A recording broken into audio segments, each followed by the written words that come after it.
Things are a little different, but basic same. Let's start our discussion.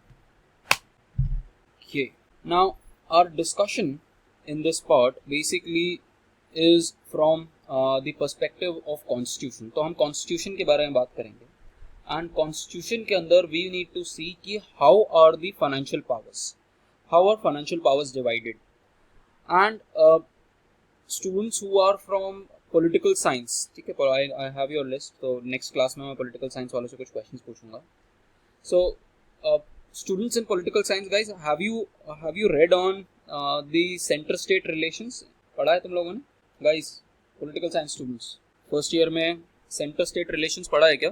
हाँ, क्या क्या पढ़ा है center state relation के बारे में? कौन से शेड्यूल में है ये? एक से मुझे पहले तो देखने दो कौन बोल रहा है. हाँ भूमि, हाँ, कौन से शेड्यूल में? 7th schedule. Good.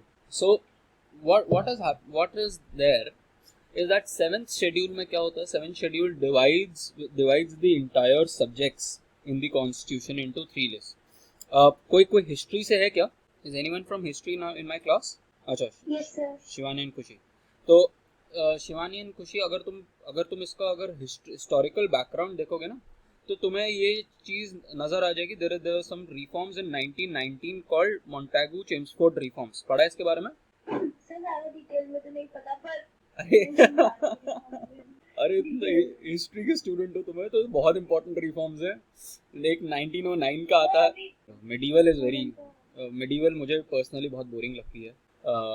मुझे एंशिएंट बहुत अच्छी लगती है. एंशिएंट हिस्ट्री मुझे ऑलमोस्ट रटी भी हुई होगी. एंड मिडीवल में इतने सारे नाम है, इसलिए मुझे याद नहीं रहती मिडीवल हिस्ट्री.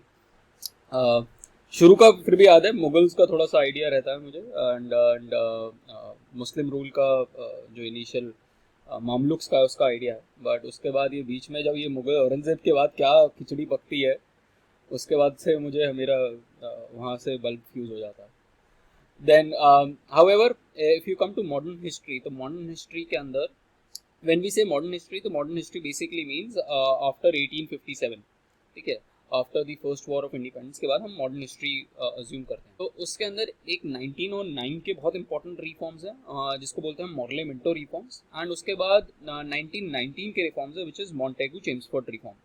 ठीक है, एंड मॉन्टेगू चेम्सफोर्ड रिफॉर्म्स जो हैं वो पहली बार ये लिस्ट सिस्टम लेके आते हैं which further gets enhanced, although ये देयर समथिंग कॉल्ड डायरकी. उसके बाद जो नेक्स्ट मेजर रिफॉर्म्स आते हैं वो गवर्नमेंट ऑफ इंडिया एक्ट 1935 से आते हैं. एंड जो 19 गवर्नमेंट ऑफ इंडिया 1935 का एक्ट है वो एक्चुअली बेडरॉक है इंडिया के पूरे कॉन्स्टिट्यूशन का. तो इंडिया का कॉन्स्टिट्यूशन 1935 के गवर्नमेंट ऑफ इंडिया एक्ट से और बाकी बहुत सारी चीज़ों से, बहुत सारे कंट्रीज के कॉन्स्टिट्यूशन से मिल के बनाया गया है. ठीक है, कुछ हमारा खुद का भी इनोवेशन है. तो B R Ambedkar was the head of. Am I not audible? Pragya अपना इंटरनेट चेक करो please. So what is there is that हमारा कॉन्स्टिट्यूशन बहुत सारे सोर्सेज से it's been made. So B.R. Ambedkar was the head of this drafting committee, and we looked into the US constitution, we looked into Irish constitution, UK's constitution, Australia's, Canada, Germany, south Africa, Japan, Russia. हमने बहुत सारे लोगों से बहुत कुछ बोरो किया और अपना constitution, and it's one of the lengthiest constitution. तो ये जो कॉन्स्टिट्यूशन जो हमने बनाया इसके अंदर हमने बात करी लिस्ट की कि किसके पास क्या पावर्स होंगी. क्योंकि उससे पहले जब ब्रिटिश राज भी था तब भी there was something called provincial governments, और साथ में प्रिंसली स्टेट्स भी होते थे. तो वो सारे प्रिंसली स्टेट्स और प्रोविंशियल गवर्नमेंट्स अब वो सारे के सारे इंडिया के यूनियन के अंदर आ गए. अब बात हो रही थी कि ये डिवाइड कैसे होगा, इसके अंदर जो पावर्स हैं वो कैसे डिवाइड हों. अब जब डिवीजन की बात आई तो हमने 7th शेड्यूल बनाया और 7th शेड्यूल के अंदर हमने डाला कि अच्छा, centre will have these subjects, ठीक है, state will have these subjects, and in कुछ सब्जेक्ट्स हैं जिनके ऊपर कंकरेंट पावर है जिसमें सेंटर भी लॉ बना सकता है और स्टेट भी लॉ बना सकता है. तो दिस इज बेसिकली डोमेन्स कि किस किस का क्या क्या डोमेन है, and that is being enumerated in the 7th schedule. Now after the 7th schedule ये तो हुआ सिर्फ सब्जेक्ट्स के बारे में. Now there is another issue which is about finances. तो फाइनेंसेस के लिए कॉन्स्टिट्यूशन में अलग आर्टिकल्स हैं. तो there is a section in the constitution which specifically deals with the financial powers between the center and the states. And इसमें काफ़ी कुछ 246 के अंदर काफ़ी कुछ इनमरेटेड है कि अच्छा किसके पास कौन सी फाइनेंशियल पावर है। When we say financial power we basically mean that किसके कौन किस तरीके का टैक्स लगाएगा, वो पावर्स का डिवीजन होता है। और उसका ज़्यादा इलेबोरेशन जो है वो 265 आर्टिकल से शुरू होता है, 292 आर्टिकल तक जाता है। अभी तुम लोगों के लिए आर्टिकल जानना ज़रूरी नहीं है कि आर्टिकल याद करना। कुछ आर्टिकल्स मैं इन जनरल बताऊंगा कि कुछ आर्टिकल्स तुम्हें पता होने चाहिए, but today's class is basically laying the foundation कि इंडिया का फाइनेंशियल सिस्टम जो है, ओवरऑल फाइनेंशियल सिस्टम जो है वो वर्क कैसे करे। उसी के अंदर अनफॉर्चुनेटली हमारे पास जीएसटी की कोई रीडिंग नहीं है, नहीं तो आजकल जीएसटी के ऊपर बहुत ज़्यादा इशू हो रखा है। अगर if you reading the newspapers, I mean I am not able to send you certain articles because वो आर्टिकल्स जो हैं वो बिजनेस स्टैंडर्ड के हैं एंड मैं बिजनेस स्टैंडर्ड पढ़ता हूँ। और बिजनेस स्टैंडर्ड के लिए सब्सक्रिप्शन चाहिए अगर if you want to read, तो what I have done is मैं कॉपी पेस्ट कर दूंगा तुम लोगों को आर्टिकल्स। तो उसमें you will if you read you will understand कि जीएसटी को का जो रेवेन्यू है वो स्टेट्स को सेंटर नहीं दे रहा। तो सेंटर ने जब जीएसटी लेके आए थे तो कुछ प्रॉमिस किया था कि स्टेट्स को कि हम इतना, अगर आपको शॉर्टफॉल पड़ेगा पैसा तो हम आपको पैसा कॉम्पनसेट कर देंगे, ठीक है। तो वो सेंटर जो है वो स्टेट्स को अब कोविड के चक्कर में, क्योंकि सेंटर का बजट जो है वो हिल गया पूरा अच्छी तरीके से, इसलिए वो सेंटर भी कह रहा है कि नहीं कोविड की सिचुएशन में मैं पैसा नहीं दूँ। तो ये पूरा एक कॉन्स्टिट्यूशनल प्रॉब्लम आई हुई है आज की डेट में, जो काफ़ी ज़्यादा न्यूज़ में चल रही है। अब not going into that, but उसका भी पूरा जो अंडरस्टैंडिंग है हमें वो इस चैप्टर से ही मिलेगी कि सेंटर और स्टेट के बीच के अंदर फाइनेंशियल रिलेशंस किस तरीके से। Now let me come to yes, so if we see this then तो हम बेसिकली पहले बात करेंगे this a constitutional body called finance commission which is under article 380 of the constitution, 280 of the constitution. तो finance commission का क्या काम होता है? फाइनेंस कमीशन बेसिकली बताता है कि सेंटर और स्टेट्स के बीच के अंदर सेंटर जो है वो स्टेट्स को कितना पैसा देगा। So division and devolution of federal finances. Federal finances का मतलब क्या होता है? फेडरलिज्म का मतलब होता है कि स्टेट्स और सेंटर जो है अलग अलग पावर्स हैं। हमारे यहाँ फेडरलिज्म जो है वो 3 टियर है। 3 टियर कैसे है? पहले सेंटर है, फिर स्टेट्स हैं, फिर लोकल बॉडीज हैं। ये जो है ये बाद में आया है 73rd and 74th constitution amendment act से, ठीक है, 1992 में, 1991 1992 में, जिससे आपकी पंचायती राज इंस्टीट्यूशंस आई हैं and urban local bodies in form of municipalities आई हैं, ठीक है। ये बाद में कॉन्स्टिट्यूशन आया, इनिशियली कॉन्स्टिट्यूशन में ये था सेंटर एंड स्टेट। तो बेसिकली फेडरल फाइनेंसेस का मतलब होता है सेंटर और स्टेट्स के बीच में division of monetary powers, division, ये सारी चीज़ें कैसी होंगी। ये जो फाइनेंस कमीशन होती है ये कॉन्स्टिट्यूशनल बॉडी, ये जो बॉडी बनती है ये 5 साल के लिए बनती है। तो ये बेसिकली बताती है कि 5 साल तक, आने वाले 5 साल तक पैसा डिवाइड कैसे होगा, सेंटर कितना पैसा स्टेट्स को देगा, ठीक है, और कौन कौन से हेड्स में देगा। तो जो आपके सिलेबस में जो पहले मेंशन थी वो थी 14th फाइनेंस कमीशन।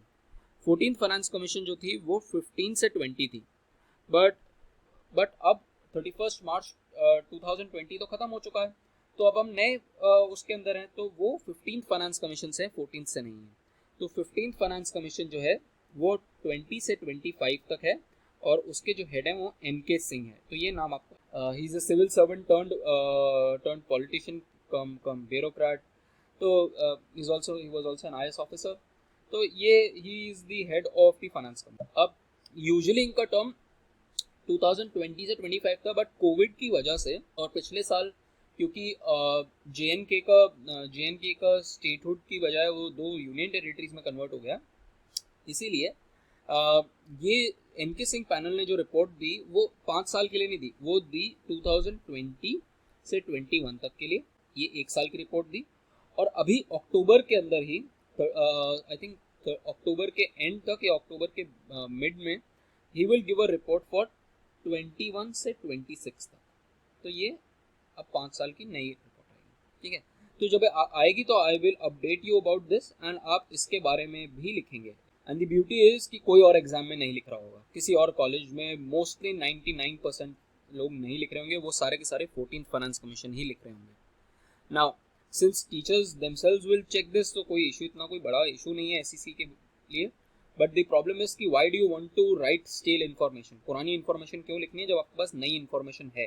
तो ये पेपर का पढ़ने का यूज़ ही तब है जब आप अपडेटेड रहो कि अच्छा इकोनॉमी के अंदर ये सारी चीज़ें चल रही हैं। तो ये रिपोर्ट आने वाली है, जैसी ये रिपोर्ट आएगी I will send you the PDF of this report and we will discuss this entire topic in perspective of what the new report, and I'll send you an article. I'm going to write an article on this as well, तो वो जहाँ पर भी publish होगा I'll send you the link for that. So अब हम centre और states के बारे में बात करें. अब सेंटर और स्टेट्स में जो पावर है और जो डिवीजन ऑफ रिस्पॉन्सिबिलिटी है, to understand this better what you need to understand this is in terms of family relationship. ये मैंने अपने वीडियो में भी डाला हुआ है. Now how do you understand this in terms of a family relationship? Suppose you have I mean your father is there and your mother is there, and your father is working and your mother is not working. ठीक है, या फिर mother का मान लो कि mother का कुछ side kitty party या फिर स्मॉल कोई जैसे टपरवेयर का बिजनेस या फिर small very household level पे कुछ economic activity your mother does, and but the father is the main breadwinner in the family, and they have three kids. One is you, which is who you are in college. You have a younger brother who is in school, and then you have an elder brother who's working. ठीक है, ये हम family setting assume करके चलते हैं. I am assuming कि हम हमारे दो वाली सिचुएशन नहीं है. So you have when you go for a lot of cat और ये entrances में जब जाओगे तो ये blood relations बहुत आते हैं. तो वो कैसे होते हैं बेसिकली, जब कोई आप मेल करते हो तो उसको आप बॉक्स में ऐसे डालते हो, this means a wife symbol. कोई फीमेल होती है तो उसके लिए ऐसे करते हो. इस तरीके से फैमिली ट्री बनता है. तो this is you, younger brother, and this is your Elder brother. ठीक है, इस तरीके से फैमिली रिलेशनशिप है. Now because the father is the main bread winner, so father के पास क्या है, फादर के पास फाइनेंशियल पावर्स जो पावर्स हैं वो बहुत ज़्यादा हैं. ठीक है, but at the same point of time if you talk about responsibility की टर्म्स में, although father also has a lot of responsibility, but is lesser as compared to that of the mother. So responsibility is comparatively less than the mother because she on a daily basis handles all of you. So responsibility is relatively less comparatively. Mother की बात, wife की बात करें तो she has financial powers. यहाँ पर जब हम बात करें तो हम financial powers के बारे में, तो financial powers जो हैं वो कम है but responsibility ज़्यादा है. And this is basically called, this unequal relationship is basically called as vertical imbalance. ये मेरे वीडियो में भी explained है. And to correct this vertical imbalance, what does a father do? The father, every month when the salary arrives in the account, the father transfers certain money to the mother and says that this is your this month's running expenditure. So that is called as vertical devolution. To correct this vertical devolution, तो basically father के पास power ज़्यादा है, responsibility कम है, mother के पास financial power कम है but responsibility ज़्यादा है, तो ये unequal relationship है. इस unequal relationship को हम बोलते हैं vertical imbalance. And because vertical imbalance है, इसीलिए father will transfer some money to the mother for handling of the entire family, and which is called as vertical devolution. समझ में आया guys? ये यहाँ तक समझ में आया?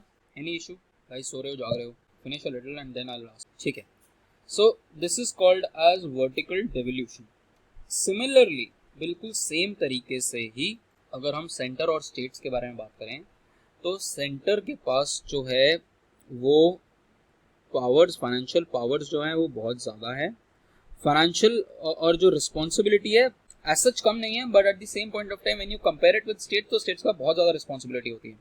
स्टेट्स के पास फाइनेंशियल पावर्स कम होती हैं क्योंकि जो कॉन्स्टिट्यूशन में डिवाइडेड है जिस तरीके से चीज़ें, उसमें सेंटर के पास ज़्यादा पावर्स हैं.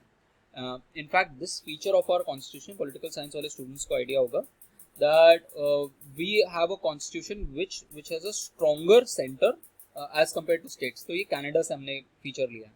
तो strong centre, federalism with a strong centre बोलते हैं हमें, कि सेंटर के पास ज़्यादा पावर्स हैं एज कम्पेयर टू स्टेट्स के पास. ये कनेडियन कॉन्स्टिट्यूशन से हमने फीचर उठाया है. So if you see states के पास फाइनेंशियल पावर्स कम है और रिस्पॉन्सिबिलिटीज़ जो हैं वो ज़्यादा हैं. अब इसके लिए सेंटर जो है वो स्टेट्स को, इसको क्या बोलेंगे, इसको बोलेंगे हम वर्टिकल इम्बैलेंस। वर्टिकल इम्बैलेंस हुआ है, इसको ट्रीट करने के लिए क्या होगा, इसके लिए होगा वर्टिकल, और वो कौन बताएगा वर्टिकल डेवल्यूशन, वो बताएगा फाइनेंस। फाइनेंस कमीशन बेसिकली बताएगा कि सेंटर को स्टेट्स को कितने पैसे देने हैं, कितना परसेंटेज ऑफ पैसा देना है सेंटर, और कौन से कहाँ से पैसा उठा के देना है। सेंटर जो जितने भी टैक्सेस से पैसा उठाता है वो सारा एक पूल में जाता है, इसको बोलते हैं सेंट्रल शेयरेबल टैक्स पूल। तो सेंटर, टुडे आई एक्सप्लेन कि इस पूल में कौन कौन सा पैसा जाता है, ये भी मैं एक्सप्लेन करूंगा। I will go much more deeper than what is actually required, but conceptual understanding अच्छी तरीके से आ जाएगी। तो सेंटर जो है वो ये शेयरेबल टैक्स पूल में पैसा डालता है। अब जब ये शेयरेबल टैक्स पूल के अंदर पैसा चला गया तो ये स्टेट्स को जाएगा पैसा, और वो बताता है कि कितना परसेंटेज, ये परसेंटेज कितना होगा जो सेंटर से स्टेट्स तक जाएगा। that is being decided by the finance commission and which is called as vertical development. Now this is just one part of the story. उसके बाद suppose x amount of पैसा जो है वो पहुंच गया मदर के पास। Now the mother needs to distribute this money between the 3 children. तो वो पैसा क्या इक्वली जाएगा कि अनइक्वली जाएगा। Now to decide upon that we need to see कि क्या ये तीनों, your elder brother, yourself and your younger brother, क्या ये तीनों सेम लेवल पे हैं? Of course they are not at the same level. If you see your elder brother has financial powers, power ज़्यादा है उसकी, तो उसको पैसा शायद से कम ज़रूरत है।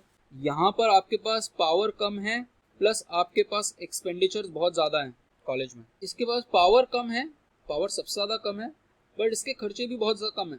So because all the 3 entities are not equal, this is called as, ये जो रिलेशनशिप है at your level, this is called as horizontal, this is called as horizontal, and horizontal imbalance को ट्रीट करने के लिए हम करते हैं। now this entire thing understand in terms in context of the states। अगर हम स्टेट्स के पर्सपेक्टिव, तो ये जो सारे स्टेट्स हैं गाइस, इंडिया में कितने स्टेट्स हैं? 8। गुड। एंड यूनियन टेरिटरीज कितनी है? अरे 9 नहीं है। नोप 8 कैसे अनु? बिल्कुल एग्जैक्टली यही मैं सुनना चाह रहा था। दमन and Diu and Dadra Nagar Haveli have been merged. क्या वो एक यूनियन टेरिटरी है? तो 28 स्टेट्स 8 यूनियन टेरिटरीज। तो पहले 7 थी, फिर उसके बाद 9 हो गई बिकॉज JNK एंड लद्दाख अलग अलग यूनियन टेरिटरीज बन गई, but at the same point of time 2 union territories को मर्ज कर दिया गया। Daman and Diu and Dadra Nagar Haveli is now one union territory. So अब ये सारे के सारे, क्या ये सारे सेम हैं? इनमें सब में डिफरेंसेस हैं बहुत सारे। All the states are different aspects. So this is called as, कि सारे स्टेट्स बराबर नहीं है, this is called as horizontal imbalance. And horizontal अगर इम्बैलेंस है तो उसको ट्रीट करने के लिए जो ये पैसा सेंटर से स्टेट्स तक गया वो इक्वली तो बटेगा नहीं, क्योंकि अगर इम्बैलेंस ही है तो सबको इक्वली कैसे बटेगा? इट्स समथिंग लाइक कि अगर जब मदर के पास तुम्हारा पैसा आया तो वो तुम्हारे बड़े भाई को पैसा सबसे कम देंगे क्योंकि उसके पास फाइनेंशियल पावर ज़्यादा है, इनफैक्ट शायद से दे भी ना, बट तुम्हें सबसे ज़्यादा पैसा मिलेगा क्योंकि तुम्हारी सिचुएशन इस वक्त कॉलेज की है, ठीक है? तो यूजली पॉकेट मनी सबसे ज़्यादा कॉलेज में चाहिए होती है, एंड तुम्हारे यंगर ब्रदर को शायद से नहीं चाहिए होगा क्योंकि स्कूल में everything is almost taken care of. So इसीलिए इसको ट्रीट करने के लिए यू हैव हॉरिजॉन्टल डेवल्यूशन। और हॉरिजॉन्टल डेवल्यूशन किस बेसिस पे होगा, उसका फॉर्मूला क्या होगा? How will you decide that which state will get how much? वो एक फॉर्मूला के बेसिस पे होता है, और वो फॉर्मूला भी finance commission, that is also given by the finance commission. हम वो भी देखेंगे finance commission. In fact to show you that formula हम ये रिपोर्ट पढ़ेंगे। I just mark this report as well and send it to you. But if you see, ये देखो, ये क्राइटेरिया फॉर डेवल्यूशन लिखा है, देखो criteria for devolution 14th finance commission and 15th finance commission. ये देखो एक ही साल का लिखा हुआ है ना, वो इसलिए 1 साल का लिखा हुआ है क्योंकि वो 1 साल की रिपोर्ट दी गई थी। और ये कुछ पैरामीटर्स हैं जिसके बेसिस के ऊपर आप डेवल्यूशन करते हो।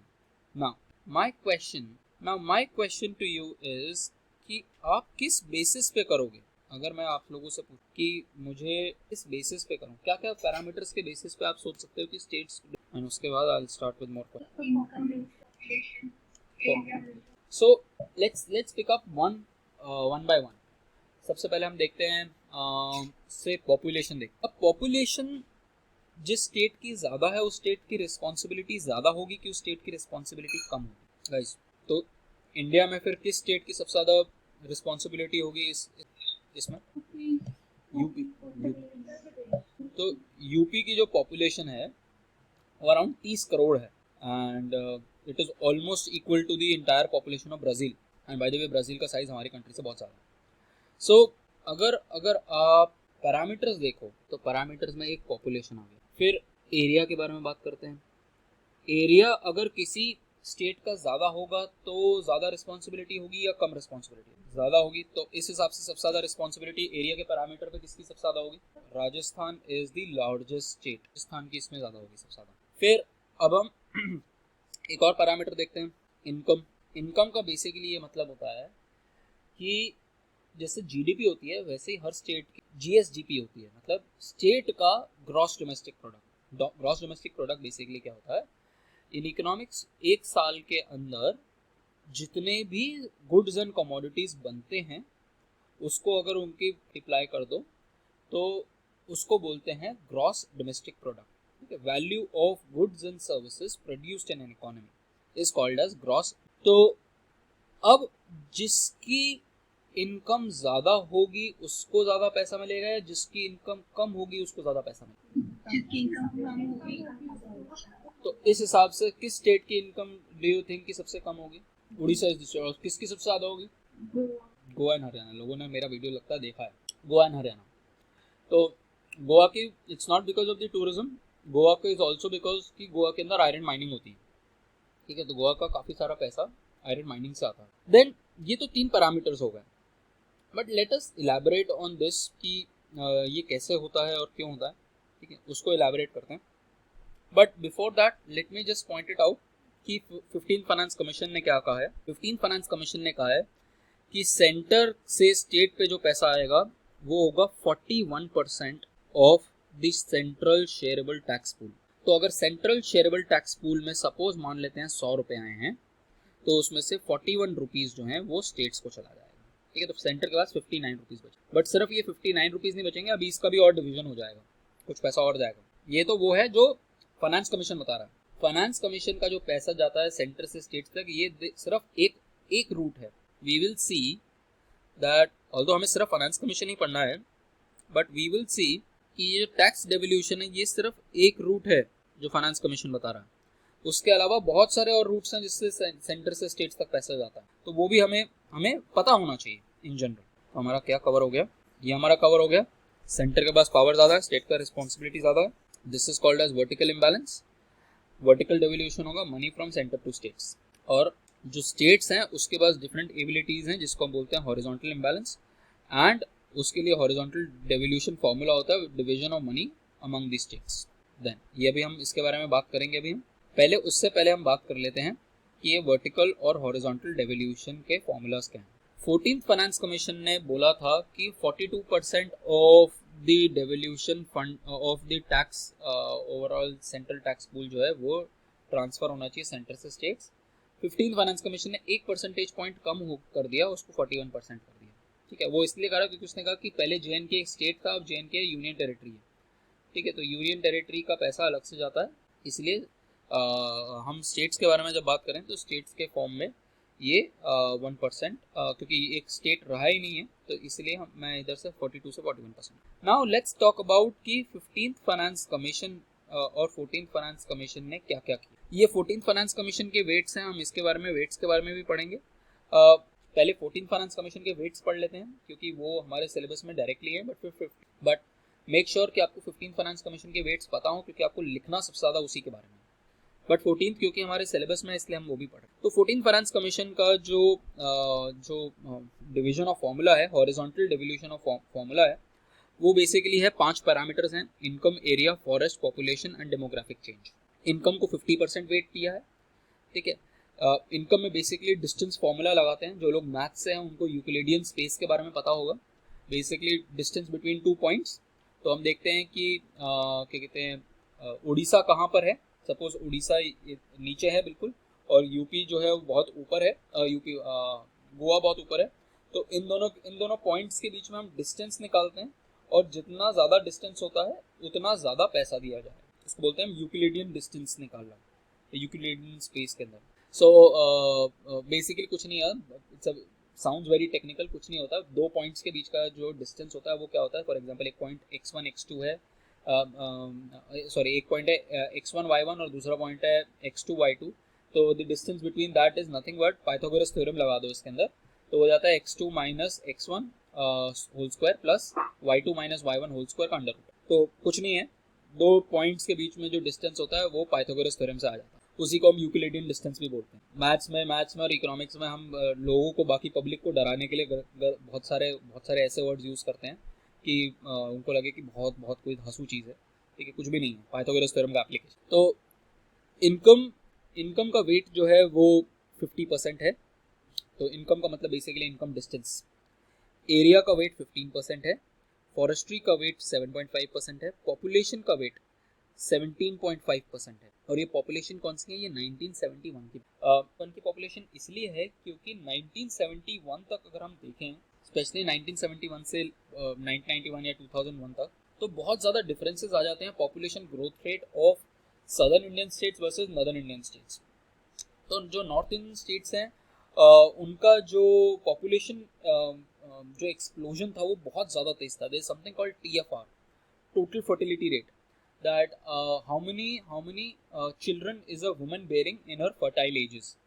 तो इन अ फर्टाइल एज अगर हम बात करें इस टाइम पे यूपी, बिहार, मध्य प्रदेश, तो इनका जो टोटल फर्टिलिटी रेट था वो 6 के अराउंड था। That on an average a woman was reproducing 6 children, जबकि if you talk about southern Indian states तो वो 3 के अराउंड था, 2-3 के बीच में था। और आज की डेट में भी देखें तो यूपी, बिहार, अभी भी इनका जो TFR है वो 2.5-2.6 के अराउंड है। ओवरऑल इंडिया का जो TFR है वो 2.3 के अराउंड है, और सदर्न इंडियन स्टेट्स का जो TFR है वो 1.8-1.9 के अराउंड है। तो बेसिकली सदर्न इंडियन स्टेट्स ने कहा कि यार एक तो हम अपनी पॉपुलेशन कंट्रोल कर रहे हैं, ऊपर से तुम हमें पैसा भी कम दो, और नॉर्थ इंडियन स्टेट्स जो हैं वो अपनी पॉपुलेशन बढ़ा रहे हैं, और क्योंकि उनकी पॉपुलेशन बढ़ रही है उनको पैसा भी ज़्यादा जा रहा है, तो ये तो हमारे अगेंस्ट है। इसी लॉजिक से if you see the delimitation exercise, if you see parliament में, लोकसभा में जो डिवीजन होती है सीट्स की, तो यूपी के पास 80 सीटें हैं, वो 80 सीटें इस बेसिस पे है क्योंकि उसके पास सबसे ज़्यादा पॉपुलेशन है, बट वो 1971 की पॉपुलेशन के ऊपर बेस्ड है। और अगर हम क्या कहते हैं सदर्न इंडियन स्टेट्स की बात करें, फॉर एग्जांपल अगर हम बात करें तमिलनाडु की, तो उसके बाद 25 आउट स्टेट्स है, वो है सीट्स हैं। शायद से आंध्रा के, अनडिवाइडेड आंध्रा के बाद शायद से 40 सीट्स होती थी। तो इसीलिए लोकसभा के अंदर भी representation on the basis of population होता है कि स्टेट के पास कितनी सीट्स जाएंगे, कितने MPs होंगे, and that is on the basis of 1971 की पॉपुलेशन। और लोकसभा में ये रिवीजन होगा 2026 के अंदर, 2026 के अंदर ये रिवीजन फिर से होगा। अगर पॉलिटिकल साइंस हो तो किसी को पता हो तो 84th अमेंडमेंट एक्ट ने बेसिकली कहा था कि 2026 तक जो ये डिवीजन रहेगा ये सेम रहेगा 1971 की पॉपुलेशन में, और 2026 में हम सोचेंगे कि अच्छा अगर हमें स्टेट्स की नंबर ऑफ सीट्स जो है चेंज करनी, तो this is the entire, just a second, so this is the entire thing. अब finance commission, 14th finance commission है, उसकी रिपोर्ट बना रहे थे, तो नॉर्थ इंडियन स्टेट्स ने कहा कि यार चलो ठीक है, हमारी पॉपुलेशन पहले ज़्यादा थी पर अब तो हमने कंट्रोल में कर ली है, पर eight the same point of time क्योंकि हमारी पॉपुलेशन ऑलरेडी ज़्यादा है तो कुछ तो पैसा हमारे एक हायर पॉपुलेशन पे दो, क्योंकि हमारा बेस बहुत ज़्यादा हो चुका है, बट हमने पॉपुलेशन कंट्रोल में कर ली। इसीलिए 2011 की पॉपुलेशन को लेते हुए डेमोग्राफिक चेंज एक नया वो डाला गया एलिमेंट, और जिसमें 2011 की पॉपुलेशन दी और उसको 10% वेटेज दिया। तो ओवरऑल पॉपुलेशन का वेटेज देखोगे तो 27.5 है, which is divided into two aspects, 17.5 and 10%। बाकी ये जो है ये अलग है। तो ये हमारा 14th फाइनेंस कमीशन का distribution. If we see the 15th finance commission, so if you see the 15th finance commission, तो ये हमारे देखो फॉर्मूला देखो वही लिखा हुआ है, income distance, population 1971, population 2011, area and forest cover. अच्छा मैं फॉरेस्ट कवर भूल गया। फॉरेस्ट कवर बेसिकली क्या कहता है कि जिस स्टेट्स में ज़्यादा फॉरेस्ट होगा उसको हम पैसा देंगे 7.5%, ठीक है, टोटल डेवल्यूशन का। वो इसलिए देंगे क्योंकि फॉरेस्ट से आप एक तो ग्रीनरी बढ़ा रहे हो, दूसरा कंट्री का एयर जो है वो प्योरीफाई कर रहे हो, एंड उसकी अपॉर्चुनिटी कॉस्ट है। फॉर एग्जांपल अरुणाचल जिसके पास सबसे ज़्यादा फॉरेस्ट है as a percentage of area, वो कह सकता है कि यार मैं फॉरेस्ट काट के मैं इंडस्ट्री सेटअप कर लूँ। तो अगर आप फॉरेस्ट आपके पास हैं तो उसकी अपॉर्चुनिटी कॉस्ट क्या है? उसकी अपॉर्चुनिटी कॉस्ट इंडस्ट्री है। आप फॉरेस्ट काट के इंडस्ट्रियल एक्टिविटी शुरू कर सकते हो और उससे आपका पैसा आ जाएगा। तो बेसिकली आप जब आपके पास फॉरेस्ट है तो आपकी एक अपॉर्चुनिटी कॉस्ट है उस फॉरेस्ट की। तो इसीलिए हमने उन स्टेट्स को कॉम्पनसेट करने के लिए कि उन्होंने उन स्टेट्स ने हमारे लिए बेनिफिशियल चीज़ें करी हैं, इसलिए हम उनके उनके ऊपर उनको 7.5% पैसा देते हैं और टोटल हो गया आपका 100। Now let's talk about 15 finance commission. 15 finance commission ने इनकम डिस्टेंस को 45% वेटेज दिया। पॉपुलेशन उसने देखो यहाँ पर 1971 की पॉपुलेशन हटाई दी, ठीक है, और इससे बहुत ज़्यादा इशू हुआ था सदर्न इंडियन स्टेट्स को, इसलिए सदर्न इंडियन स्टेट्स ने काफ़ी रिवोल्ट किया और 15% वेटेज दे दी 2011 की पॉपुलेशन। अब 1971 की पॉपुलेशन को 0% वेटेज है। एरिया को सेम वेटेज दी 15% की। अब उसके बाद आ गए नए पैरामीटर्स। एक आ गया फॉरेस्ट एंड इकोलॉजी। हम बात करेंगे कि फॉरेस्ट एंड इकोलॉजी क्या होता है। फिर हम डेमोग्राफिक परफॉर्मेंस के बारे में बात करेंगे। होता है कि आपने अपनी पॉपुलेशन कितनी तेजी से गिराई है, विच बेसिकली मीन्स कि आपने किस तेजी से अपना TFR गिराया है। 1971 से लेके अभी तक 2000 किस स्पीड से TFR गिराया है। जितनी ज़्यादा स्पीड से आपने TFR गिराया है दैट मीन्स आपने अपनी कंट्रीब्यूशन उतना ज़्यादा दिया है, और क्योंकि आपने ज़्यादा तेज़ी से गिराया इसलिए आपको ज़्यादा पैसा जाएगा, ठीक है। तो ध्यान रखना, डेमोग्राफिक परफॉर्मेंस में हम ये चेक करते हैं कि किस स्टेट के अंदर कौन से स्टेट ने अपना TFR सबसे ज़्यादा गिराया है, ठीक है। Higher the fall in TFR more amount of money will be given. Then forest and ecology में क्या है? फॉरेस्ट एंड इकोलॉजी में हम बात करते हैं, फॉरेस्ट देखते हैं, टोटल डेंस फॉरेस्ट देखते हैं और उस स्टेट का परसेंटेज देखते हैं। हाँ हाँ मयंक का पूछो। हाँ हाँ हाँ, तो नहीं हम अलग अलग बातें कर रहे हैं। तो ये बेसिकली जो डेमोग्राफिक परफॉर्मेंस है ना, मैंने क्या बताया था? मैंने बताया कि सदर्न इंडियन स्टेट्स जो हैं वो बहुत परेशान हो रहे हैं कि आपने ज़्यादा पैसा दे दिया यूपी जैसे स्टेट्स को, ठीक है, जिनकी पॉपुलेशन एग्जिस्टिंग पॉपुलेशन ज़्यादा है।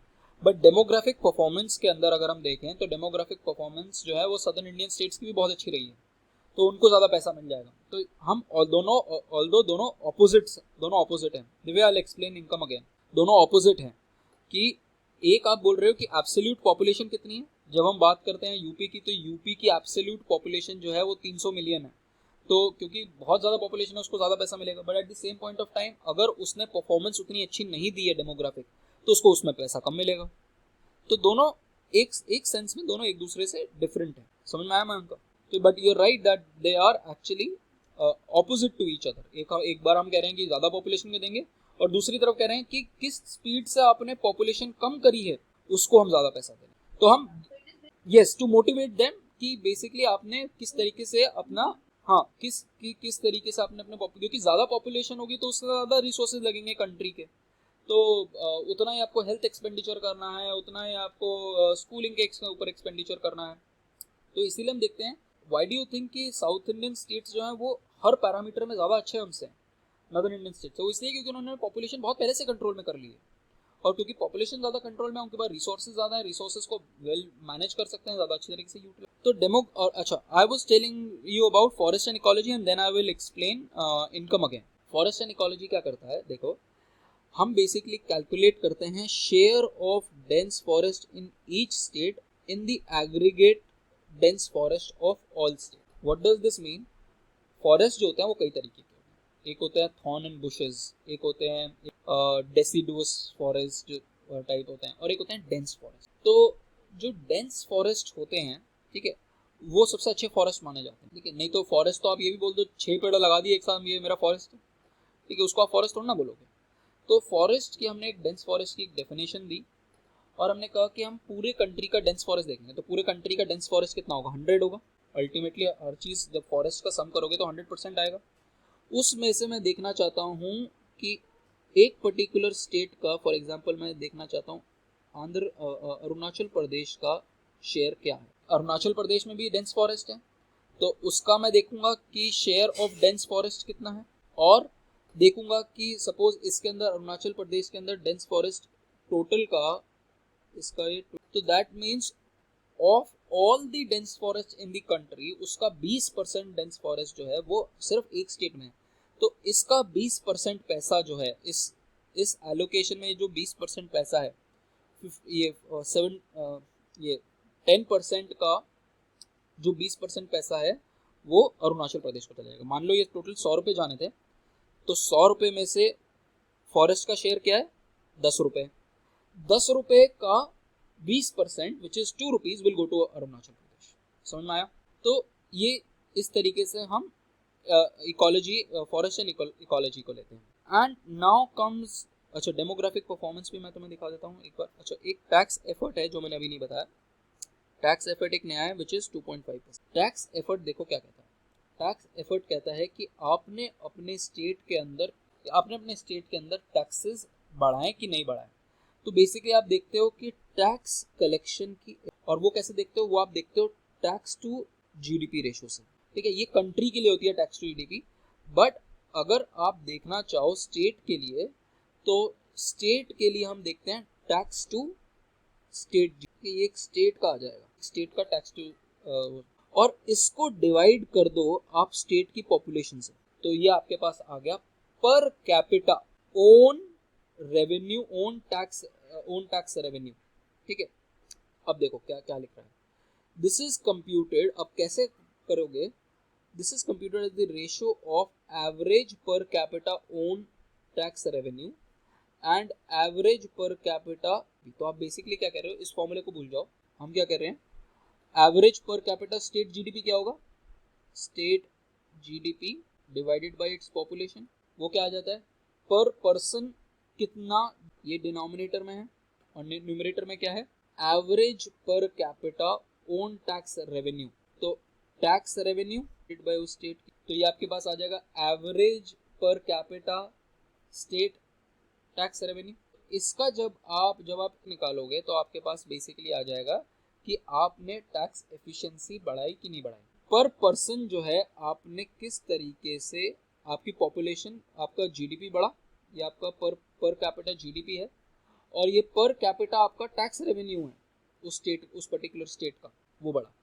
अगर ये रेशो जो है 1 से ज़्यादा है, इसका क्या मतलब होता है कि आपकी जीडीपी पर कैपिटा जीडीपी की स्पीड से ज़्यादा आपका टैक्स रेवेन्यू का, अगर मैं इसको लिख दूं दिस इज ग्रेटर देन 1, तो ग्रेटर देन 1 का मतलब क्या हुआ, इसको इधर ले जाओगे तो इसका क्या मतलब हुआ कि मेरा पर कैपिटा टैक्स रेवेन्यू ज़्यादा तेज़ी से बढ़ा है एज कंपेयर टू मेरा जो जीडीपी बढ़ रहा है पर कैपिटा।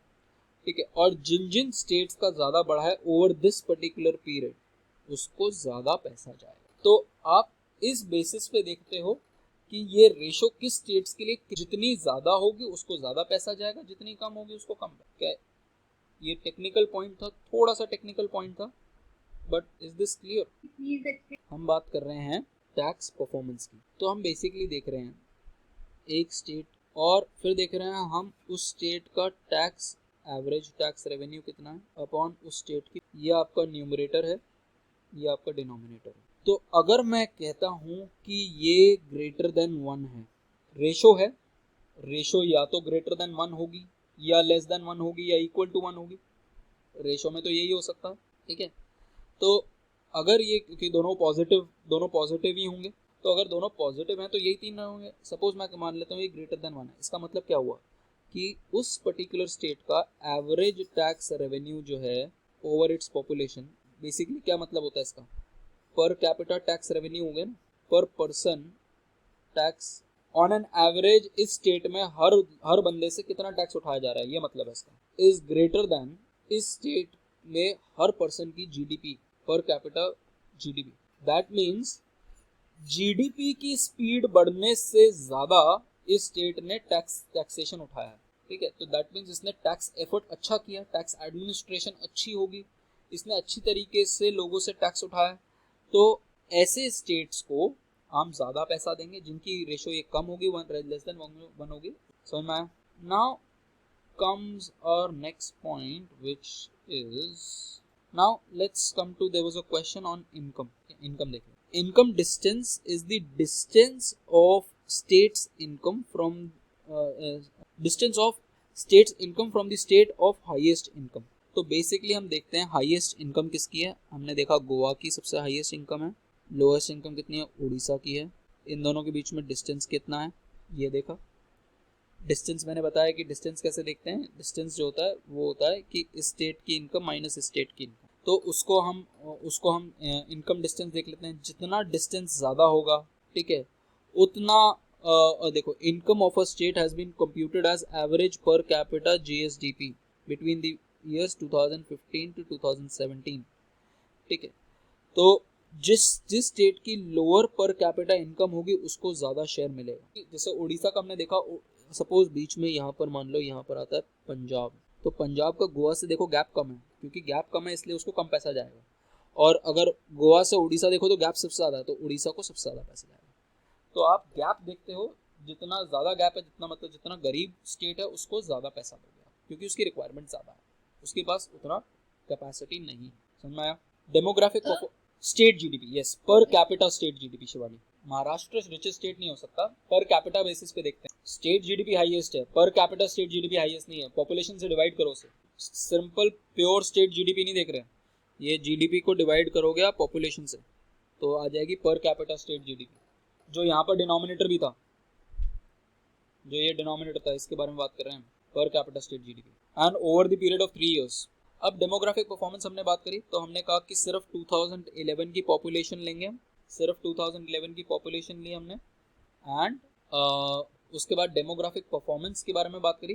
तो it has been introduce to reward efforts. One of you had said exactly वही है कि इसको आप रिवॉर्ड कर रहे हो, to reward efforts made by states in controlling their population. It is computed by reciprocal of total fertility rate, ratio of each state. तो देखो TFR जिसका ज़्यादा होगा या जिसका कम होगा, तो जिसका कम, जितना डिनोमिनेटर ज़्यादा बढ़ाते रहोगे उतना ये पूरी रेशो कम होती जाएगी। ये रेशो देखो, डिनोमिनेटर न्यूमरेटर में 1 है, जितना डिनोमिनेटर ज़्यादा होगा उतना आपको कम पैसा मिलेगा, जितना डिनोमिनेटर कम होगा उतना ज़्यादा पैसा मिलेगा। सिंपल बात है।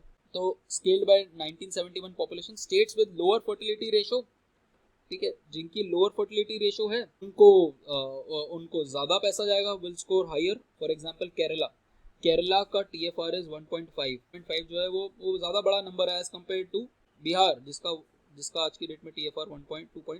तो इस तरीके से आपको रिवॉर्ड कर रहे हो उन स्टेट्स को जिनका टोटल फर्टिलिटी रेट जो है ज़्यादा। And what is total fertility rate is the in a specific year is defined as the total number of that would be born to each woman if she was to live at the end of her child bearing years. Guys, ये समझ में आया पूरा का पूरा? सो ये हमारा, तो हमने ये देख लिया 15th फाइनेंस कमीशन का। अब हमें ये देखना है कि सेंटर और स्टेट्स में, ये मैं थोड़ा सा एक्स्ट्रा बता रहा हूँ, सेंटर और स्टेट्स में फाइनेंशियल पावर्स का और डिवीजन कैसे होता है। तो आपको एक्चुअली में सिलेबस तक तो वहीं तक ज़रूरत है to tell you little extra about how centre state financial relations are, और ये बाकी सारा पैसा जो है वो कहाँ से आता है, क्योंकि उससे आपको पर्सपेक्टिव पता चल जाएगा चीज़ों का कि अच्छा ये जो है ये तो सिर्फ एक पार्ट है, ये तो सिर्फ एक पार्ट है जो हम बात कर रहे हैं, ये 42-41% तो बहुत छोटा पार्ट है, बाकी पैसा भी आ रहा है बहुत सोर्सेज से, वो कैसे डिवाइड होता है। उसके लिए हमें कॉन्स्टिट्यूशन को थोड़ा सा देखना पड़ता है। और मैंने कहा था आर्टिकल 268 से लेके 293 के बीच में पार्ट 12 ऑफ द कॉन्स्टिट्यूशन है, उसके अंदर उस सेंट्रल स्टेट फाइनेंशियल रिलेशंस के बारे में बात है, ठीक है। अब अगर हम कॉन्स्टिट्यूशन की पावर्स देखें डिवीजन की, तो हम देखते हैं कि पार्लियामेंट के पास पावर है टैक्सेस लगाने को on subjects enumerated on in the union list. तो जो यूनियन लिस्ट में सब्जेक्ट्स होंगे उन्हीं पे तो सेंटर पावर लगाएगा।